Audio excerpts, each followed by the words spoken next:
ఈ దీపావళికి మీరు మరింత స్మార్ట్ అయ్యేందుకు బిగ్ సి తీసుకువచ్చింది దీపావళి ధమాకా ఆఫర్స్. మొబైల్ కొనుగోలు చేయండి 10% instant discount, attractive gifts, mobile protection, smart watch లేదా ఇయర్ బడ్స్ ఫ్రీగా పొందండి. ఈ దీపావళిని మరింత బ్యూటిఫుల్ గా మార్చుకోండి బిగ్ సి దీపావళి ధమాకా ఆఫర్స్ తో. ఎవరైతే కానిస్టేబుల్ డ్యూటీ కోసం ప్రాణాలు అర్పించిన కానిస్టేబుల్ ఇంట్లో ప్రస్తుతం నేను ఉన్నాను. పూర్తిగా శోకసంద్రంలో ఆ కుటుంబ సభ్యులంతా కూడా మునిగిపోయి ఉన్నారు.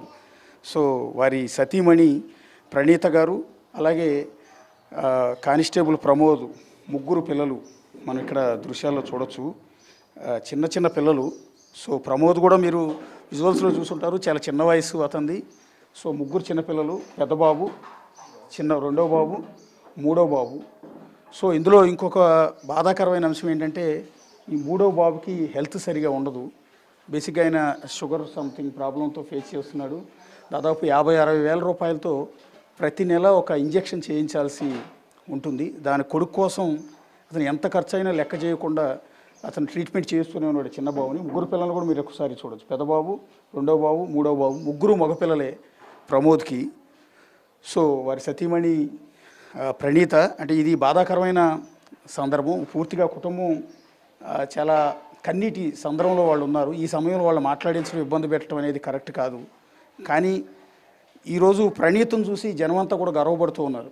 ఒక పోలీస్ డ్యూటీలో ఉండి, ఒక పోలీస్ అధికారిగా డ్యూటీ కోసం ప్రాణాలు అర్పించిన ఒక పోలీస్ అధికారి భార్యగా ఆవిడకి జనమంతా కూడా సెల్యూట్ చేస్తూ ఉన్నారు.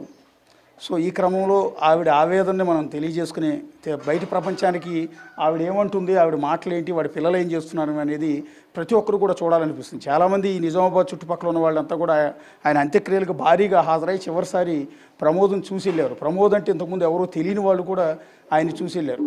కానీ దూర ప్రాంతాల్లో ఉన్న చాలామంది ప్రమోద్ని చూడాలని, ఆయన కుటుంబ సభ్యుల్ని చూడాలని ఉంటుంది. అందుకోసమే వాడి కుటుంబ సభ్యులతో మాట్లాడించే ప్రయత్నం చేస్తున్నాం. ముందుగా పిల్లలతో మాట్లాడిద్దాం. నీ పేరేంటి నాన్న?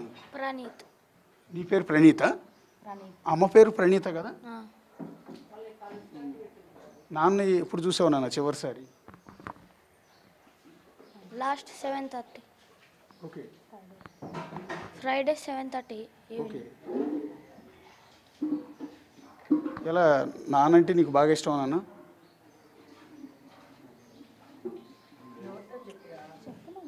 ఇష్టమే. నేను స్కూల్కి డాడీ దింపుతూ ఉంటారా రెగ్యులర్గా?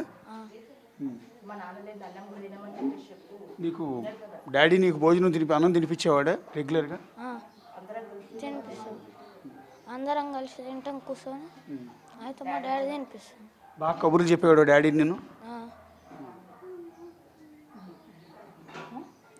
రేపు నువ్వు పెద్ద అయిన తర్వాత కూడా నువ్వు కూడా పోలీసు అవుతావా? ఏమవుతావు నాన్న మరి?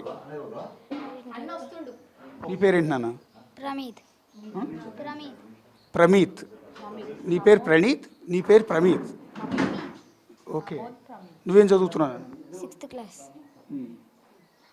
నానంటే బాగా ఇష్టమా నీకు? నాన్న చివరిసారి ఎప్పుడు చూసావు నాన్న? ఎప్పుడు మాట్లాడేవాడు నాన్నతో? ఎప్పుడు ఆడుకున్నావు? ఫ్రైడే 7:25. ఓకే. నీతో ఆడుకున్న తర్వాతే డాడీ బయటికి వెళ్ళారా ఆ రోజు? అవును. ఎలా నానంటే బాగా ఇష్టమా నీకు? అవును. అంటే అమ్మ అంటే ఇష్టమా, నానంటే బాగా ఇష్టమా? ఇద్దరు.